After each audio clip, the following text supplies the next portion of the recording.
ओम शांति। आज 2 मार्च 2024 की साकार मुरली। आज बाबा ने कहा, मीठे बच्चे, यह नॉलेज बिल्कुल शांति की है। इसमें कुछ भी बोलना नहीं है। शिव शांति के सागर बाप को याद करते रहो। प्रश्न, उन्नति का आधार क्या है? बाप की शिक्षाओं को धारण कब कर सकेंगे? उत्तर, उन्नति का आधार है लव यानी प्यार। एक बाप से सच्चा प्यार चाहिए। नजदीक रहते भी यदि उन्नति नहीं होती तो जरूर लव की कमी है। लव हो तो बाप को याद करें। याद करने से सब शिक्षाओं को धारण कर सकते हैं। उन्नति के लिए अपना सच्चा चार्ट लिखो।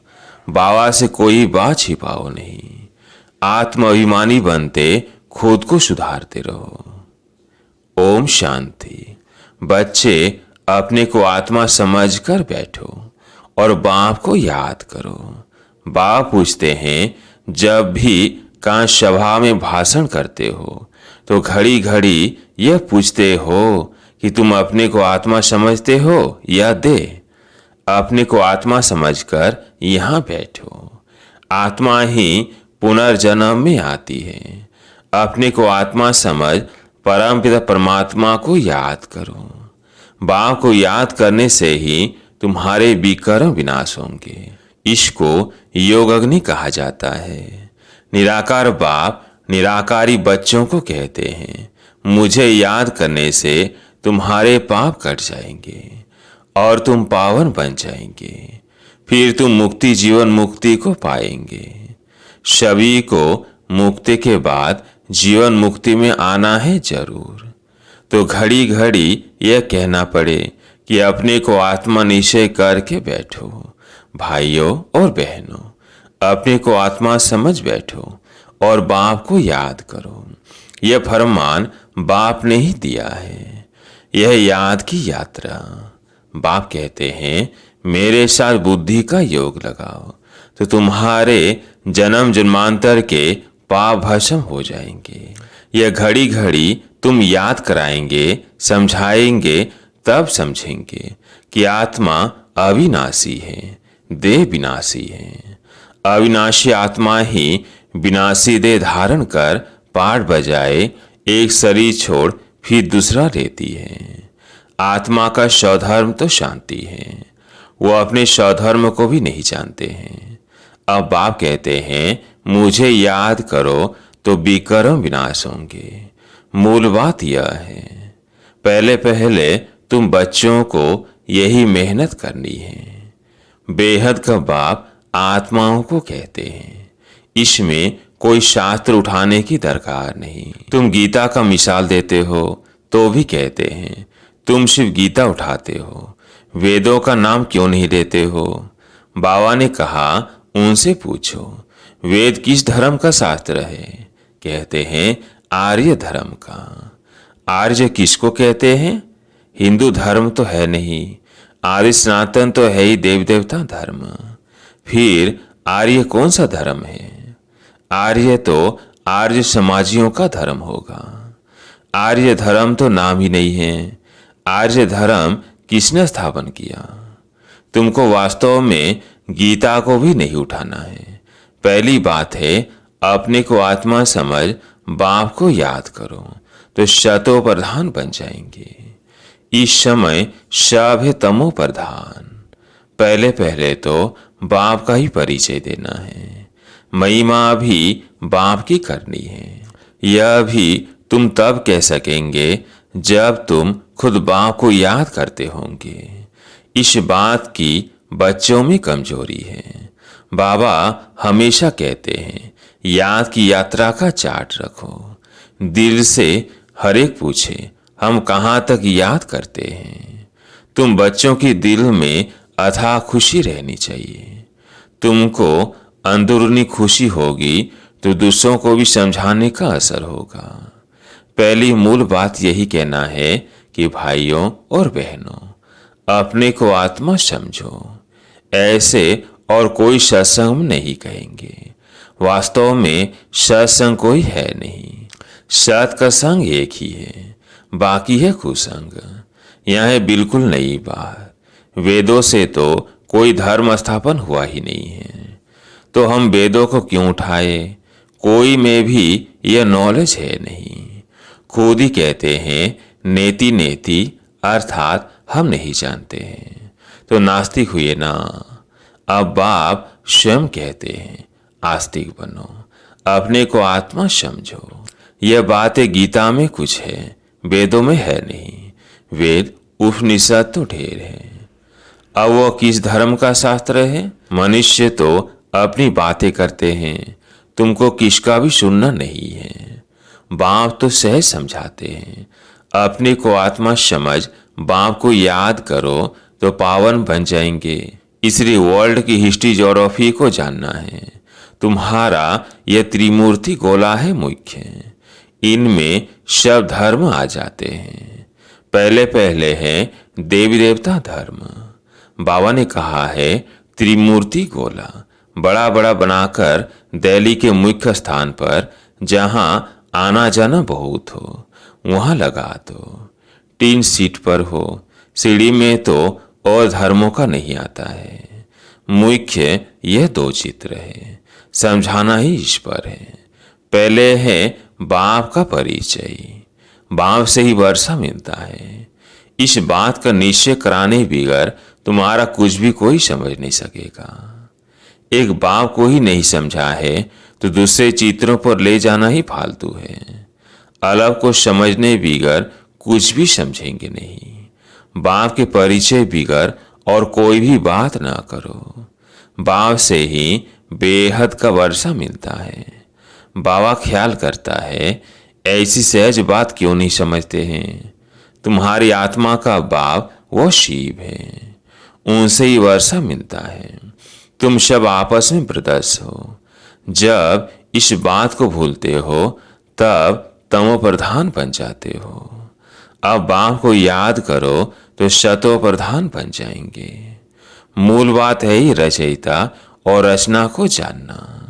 कोई भी जानते नहीं, ऋषि मुनि भी जानते नहीं थे। तो पहले बाप का परिचय दे, शव को आस्तिक बनाना है। बाप कहते हैं मुझे जानने से तुम सब कुछ जान जाएंगे। मुझे नहीं जाना तो कुछ भी तुम समझेंगे नहीं। मुफ्त तुम अपना समय वेस्ट करते हो। चित्र आदि भी जो ड्रामानुसार बने हैं वही ठीक है, परंतु तुम इतनी मेहनत करते हो फिर भी किसकी बुद्धि में बैठता नहीं है। बच्चे कहते हैं बाबा क्या हमारे समझाने में कोई भूल है? बाबा फट से कह देते हाँ भूल है। अलग को ही नहीं समझा है तो फट से रवाना कर दो। बोलो जब तक बाप को नहीं जाना तब तक तुम्हारी बुद्धि में कुछ भी बैठेगा नहीं। तुम भी जब देही अभिमानी अवस्था में नहीं रहते हो तो आंखें क्रिमिनल रहती है। सिविल तब बनेंगी जब अपने को आत्मा समझेंगे। देही अभिमानी होंगे तो फिर तुमको आंखें धोखा नहीं देंगी। देही अभिमानी नहीं तो माया धोखा देती रहेगी। इसलिए पहले तो आत्म अभिमानी बनना है। बाबा कहते हैं अपना चार्ट दिखाओ तो मालूम पड़े। अगर अभी तक झूठ पाप गुस्सा है तो अपना ही सत्यानाश करते हो। बाबा चार्ट देखकर समझ जाते हैं कि सत्य लिखा है या अर्थ भी नहीं समझा है। सब बच्चों को बाबा कहते हैं चार्ट लिखो। जो बच्चे योग में नहीं रहते वो इतनी सर्विस भी नहीं कर सकते, जौहर नहीं भरता है। बल बाबा कहते हैं कोर्टों में कोई निकलेगा, परंतु जब तुम खुद ही योग में नहीं रहते तो दूसरों को फिर कैसे कहेंगे। सन्यासी कहते हैं सुख कागविष्ठा समान है, वह सुख का नाम ही नहीं लेते हैं। तुम जानते हो भक्ति अथाह है, उसमें कितनी आवाज है।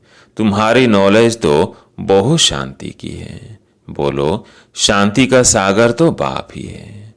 अपने को आत्मा समझ बाप को याद करना है। बाप कहते हैं मन मना भव, ये अक्षर भी नहीं कहो। हिंदुस्तान की है हिंदी भाषा, फिर संस्कृत दूसरी भाषा क्यों?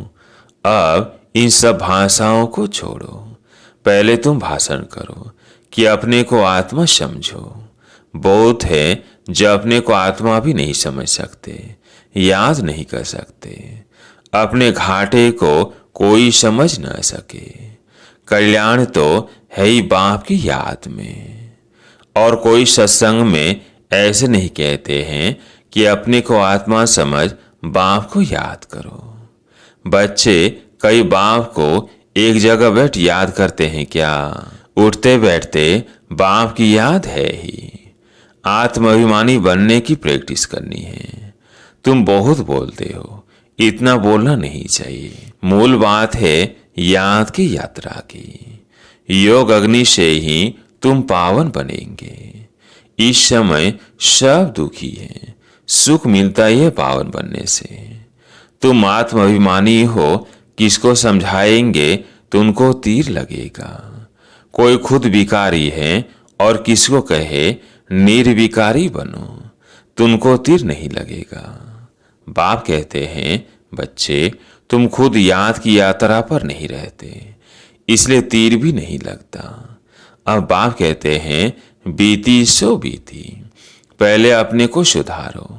दिल से पूछो हम अपने को आत्मा समझ बाप को कितना याद करते हैं। जो बाप हमको विश्व का मालिक बनाते हैं, हम शिव बाबा के बच्चे हैं, तो जरूर हमको विश्व का मालिक बनना है। वही एक मासूक आकर तुम्हारे सामने खड़ा हुआ है, तो उनके साथ बहुत लव होना चाहिए। लव माना याद। शादी होती है तो स्त्री का पति के साथ कितना लव होता है। तुम्हारी भी सगाई हुई है, शादी नहीं। वह तो जब विष्णुपुरी में जाएंगे, पहले शिव बाबा के पास जाएंगे, फिर ससुर घर जाएंगे। सगाई की खुशी कम होती है क्या? सगाई हुई और याद पक्की हुई। सतयुग में भी सगाई होती है, परंतु वह सगाई कब टूटती नहीं है। अकाले मृत्यु नहीं होती, यह तो यहाँ होती है। तुम बच्चों को भी गिरस्थ व्यवहार में रहते पवित्र बनना है।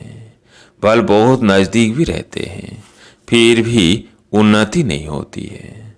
जो उस लब से आते हैं उनकी बहुत उन्नति होती है। याद ही नहीं तो लाभ भी नहीं रहता, तो उनकी शिक्षाओं को भी धारण नहीं कर सकते। भगवानुवाच तुम बच्चे सबको यही पैगाम दो कि काम महाशत्रु है, जो आदि मध्य अंत दुख देता है। तुम तो पवित्र सतयुग के मालिक थे, अभी तुम गिर कर गंदे बन पड़े हो। अब यह अंतिम जन्म फिर से पवित्र बनो। काम चिता पर बैठने का हथियाला कैंसिल करो। तुम बच्चे जब योग में बोलेंगे तब किसकी बुद्धि में बैठेगा? ज्ञान तलवार में योग का जौहर चाहिए। पहली मुख्य है एक बात। बच्चे कहते हैं बाबा हम बहुत मेहनत करते हैं, तब मुश्किल कोई निकलता है। बाबा कहते हैं योग में रहकर समझाओ। याद की यात्रा की मेहनत करो। रावण से हार कर भिखारी बने हो, अब निर्विकारी बनो। बाप की याद से तुम्हारी सब मनोकामनाएं पूर्ण हो जाएंगी। बाबा स्वर का मालिक बनाते हैं। बाबा डायरेक्शन तो बहुत देते हैं, परंतु बच्चे अच्छी तरह कैच नहीं करते हैं और बातों में चले जाते हैं। मुख्य तो बाप का पैगाम दो, परंतु खुद ही याद नहीं करेंगे तो दूसरों को कैसे कहेंगे? ठगी नहीं चलेगी। दूसरों को कहे विकार में नहीं जाओ, खुद जाए तो जरूर दिल खाएगी। ऐसे भी ठग है, इसलिए बाबा कहते हैं मूल बात है ही अलग। अलग को जानने से तुम सब कुछ जान जाएंगे। अलग को न जानने से तुम कुछ भी समझ नहीं सकेंगे। अच्छा, मीठे मीठे सिकिल है बच्चों प्रति माता पिता बाप दादा का याद प्यार और गुड मॉर्निंग। रूहानी बाप की रूहानी बच्चों को नमस्ते। हम रूहानी बच्चों की रूहानी बाप दादा को याद प्यार गुड मॉर्निंग नमस्ते नमस्ते। धारणा के लिए मुख्य सार। पहला पॉइंट है, अंदरूनी बाप की याद की खुशी में रहकर फिर दूसरों को बाप का परिचय देना है। सबको एक बाप की महिमा सुनानी है। दूसरा पॉइंट है, आत्माभिमानी बनने की बहुत प्रैक्टिस करनी है, बहुत बोलना नहीं है। बीती सो बीती कर पहले स्वयं को सुधारना है। याद की यात्रा का सच्चा चार्ट रखना है। आज प्यारे मीठे बाबा का वरदान, ब्राह्मण जीवन में वैरायटी अनुभूतियों द्वारा रमणीकता का अनुभव करने वाले संपन्न आत्मा भव। ब्राह्मण जीवन में वैरायटी अनुभूतियों द्वारा रमणीकता का अनुभव करने वाले संपन्न आत्मा भव। जीवन में हर मनुष्य आत्मा की पसंदी वैरायटी है, तो सारे दिन में भिन्न भिन्न संबंध भिन्न भिन्न स्वरूप का वैरायटी अनुभव करो तो बहुत रमणीक जीवन का अनुभव करेंगे। ब्राह्मण जीवन भगवान से सर्व संपन्न अनुभव करने वाली संपन्न जीवन है, इसलिए एक भी संबंध की कमी नहीं करना। अगर कोई छोटा या हल्का आत्मा का संबंध मिक्स हो गया तो सर्व संबंध समाप्त हो जाएगा।